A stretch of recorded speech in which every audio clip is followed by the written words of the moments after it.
It started with an old wallet, worn and cracked around the edges, the leather peeling like tired skin. When Daniel found it lying beside the crosswalk on a rainy Monday morning, he almost ignored it.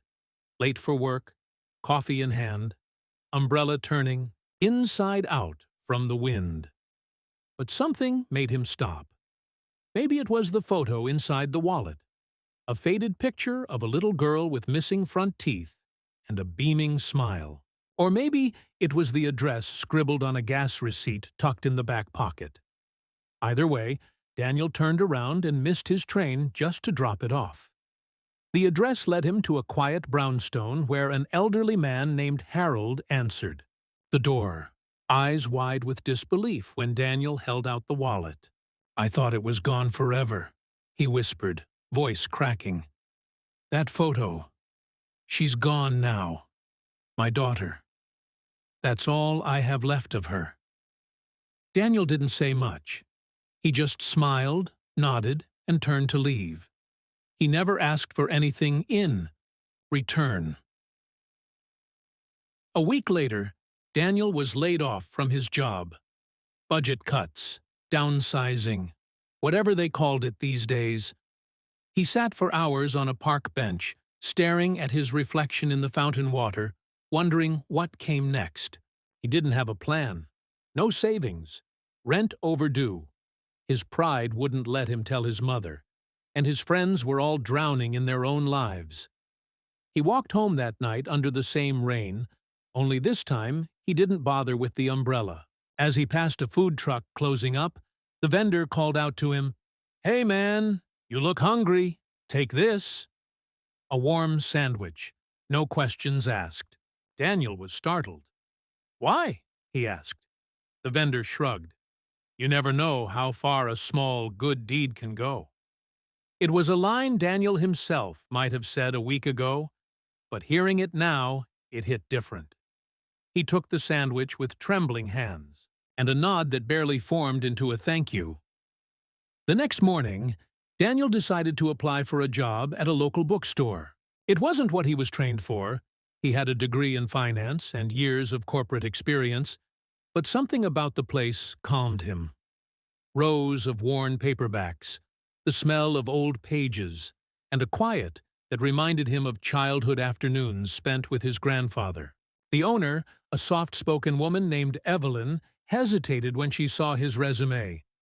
"You're overqualified," she said, but she hired him anyway, on a whim, saying she needed someone who understood people more than numbers. Over the next few months, Daniel settled into this new life. Simpler. Slower. He found himself talking to customers, remembering names, recommending books that had changed his life. He even started a small reading program for kids on Saturdays.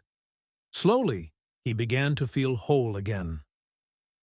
One winter morning, an older gentleman wandered into the bookstore.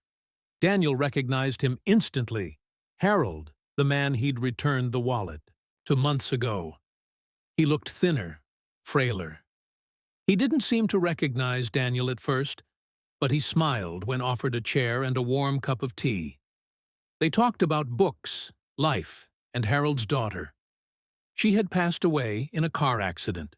He lived alone now, surviving more on memories than meals. As he left, he pressed a wrinkled envelope into Daniel's hand. "I didn't get a chance to thank you properly," he said. Inside was a check, a large one, enough to pay off Daniel's debt, and then some. "She would have wanted this," Harold said, before disappearing into the snow. Daniel stood frozen, heart pounding, not because of the money, but because of the reminder. Kindness really did come back. With the money, Daniel didn't quit the bookstore. Instead, he bought it when Evelyn decided to retire. He expanded the reading program, brought in local authors, and started a free literacy club for homeless youth. He remembered the food truck vendor and partnered with him to hand out free books and meals on Sundays. He remembered his darkest night and made sure no one in his reach ever felt as invisible as he had. And though Harold passed away quietly the following spring, Daniel never forgot him. On the anniversary of their meeting, he placed a small photo of Harold's daughter on the bookstore wall, next to a quote that read, "Kindness is the seed that always finds a way back to the heart that planted it." Years later, a little boy from the literacy club, now grown, stood in front of a packed auditorium accepting his college diploma. Cameras flashing, applause ringing, and there, in the crowd, sat Daniel, now older, but with the same quiet warmth in his eyes. The boy looked straight at him and said, "There was once a man who gave me a book and a belief that I mattered. I owe him everything." Daniel didn't cry. He just smiled, because he knew every good deed, every small kindness had come full circle.